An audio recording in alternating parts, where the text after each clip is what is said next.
আসসালামু আলাইকুম বন্ধুরা, 18 ও 19তম নিবন্ধন সম্পর্কে গুরুত্বপূর্ণ একটি ভিডিও নিয়ে আপনাদের সামনে হাজির হলাম। তো বন্ধুরা, ভিডিওটি শুরু করার পূর্বে আপনাদের কাছে রিকোয়েস্ট থাকবে, যারা আপনারা এখনো পর্যন্ত আমার চ্যানেলটি সাবস্ক্রাইব করেননি অবশ্যই সাবস্ক্রাইব করে পাশে থাকা বেল বাটনটি বাজিয়ে রাখবেন পরবর্তীতে গুরুত্বপূর্ণ আপডেট নিউজ এবং 19তম নিবন্ধন প্রাইমারি ও বিসিএস এর কমন উপযোগী সাজেশনগুলো পাওয়ার জন্য। তো বন্ধুরা, আজকের ভিডিওতে থাকছে এক নম্বরে যে প্রশ্নটি উত্তর করার চেষ্টা করবো, সেটি হচ্ছে যে 18তম নিবন্ধন লিখিতে পাশকারীদের মধ্য থেকে কত হাজার জনের জব নিশ্চিত হবে। এটি আমি এক নম্বরে আপনাদেরকে উত্তর করার চেষ্টা করবো, এবং দুই নম্বরে যে প্রশ্নটি উত্তর করার চেষ্টা করবো সেটি হচ্ছে যে 19তম নিবন্ধন থেকে কত হাজার জনের জব হতে পারে। যেহেতু 19তম নিবন্ধন সামনেই সার্কুলার হবে, তো এখান থেকে কত হাজার জন নিতে পারে এটিও আমি আপনাদের একটা প্রাথমিক ধারণা দেওয়ার চেষ্টা করব। তো চলুন আমরা ভিডিওটি শুরু করি। প্রথম প্রশ্নটি উত্তর করার চেষ্টা করি। দেখুন, প্রথম প্রশ্নটি হচ্ছে যে 18তম নিবন্ধনে লিখিতের মধ্যে যারা পাশ করেছে লিখিত পরীক্ষায় তাদের মধ্য থেকে কত হাজার জনের জব নিশ্চিত হতে পারে। এটি একটা বড় প্রশ্ন। যারা 18তম নিবন্ধনে লিখিত পরীক্ষায় পাশ করেছেন তাদের মধ্যে এই প্রশ্নটি কিন্তু ঘুরপাক খাচ্ছে। তো বন্ধুরা, 18তম নিবন্ধনের লিখিত পরীক্ষা আপনারা জানেন যে প্রায় 84,000 পরীক্ষার্থী কিন্তু এখানে উত্তীর্ণ হয়েছেন।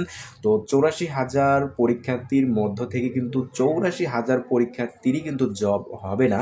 তো এখান থেকে কিন্তু অনেকেই ঝরে পড়বে ভাইভাতে, এবং বিভিন্ন ভাবে কিন্তু এখানে ঝরে পড়বে। পুলিশ ভেরিফিকেশনে ঝরে পড়তে পারে। তো বিভিন্ন জায়গায় কিন্তু এভাবে কিন্তু এখান থেকে অনেক শিক্ষার্থী অনেক পরীক্ষার্থী ঝরে পড়বে। তো তারপরও এখানে 18তম নিবন্ধন থেকে অনেক বেশি প্রার্থী কিন্তু নিবে তারা। তো সেই হিসেবে কিন্তু এখানে আমি যতটুকু আইডিয়া করতে পারতেছি সেটি হচ্ছে যে 18তম নিবন্ধনধারীদের মধ্য থেকে যারা আপনারা লিখিত পরীক্ষা পাশ করেছেন, লিখিত পরীক্ষা যারা উত্তীর্ণ হয়েছেন, তাদের মধ্য থেকে এই 84,000 প্রার্থীদের মধ্য থেকে প্রায় 60 থেকে 70,000 প্রার্থীর জব এখানে নিশ্চিতভাবে হবে। তবে আমি এটি আশা করতেছি যে 60 থেকে 70,000 জনের মধ্যে এই পাশের হারটা কিন্তু উত্তীর্ণের হারটা বা চাকরি হওয়ার হারটা কিন্তু থাকতে পারে। তো এবং দুই নম্বর প্রশ্ন সেটি হচ্ছে যে 19তম নিবন্ধন থেকে কত হাজার জনের জব হতে পারে। এটি একটা প্রশ্ন, বড় প্রশ্ন।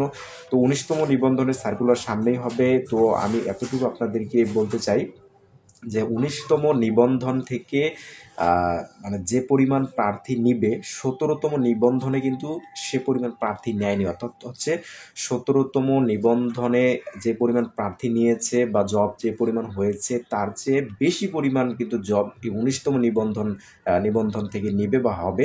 তবে এই পরিমাণটা কিন্তু 18তম নিবন্ধনধারীদের থেকে কম হবে। অর্থাৎ 18তম নিবন্ধনধারীদের হচ্ছে যদি 60-70 হাজার জন নিয়ে থাকে, এর চেয়ে কিন্তু কিছুটা কম পরিমাণ 19তম নিবন্ধনধারীদের মধ্য থেকে নেবে। আপনারা জানেন যে 19তম নিবন্ধনের যে রেজিস্ট্রেশনটা চলতেছে শিক্ষক সংকটের, যে কোন কোন প্রতিষ্ঠানে কতজন শিক্ষক ঘাটতি রয়েছে, এই বিষয়টা কিন্তু তারা রেজিস্ট্রেশন বারবার বাড়িয়ে দিচ্ছে, সংগ্রহ করতেছে এই ঘাটতিটা জানার জন্য।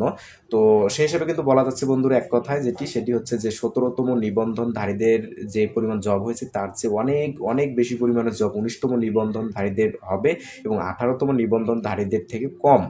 এটি আমি আপনাদেরকে জানানোর চেষ্টা করলাম। তো বন্ধুরা, আশা করি ভিডিওটি আপনাদের ভালো লেগেছে। পরবর্তীতে আরও গুরুত্বপূর্ণ ভিডিও নিয়ে আপনাদের সামনে হাজির হব।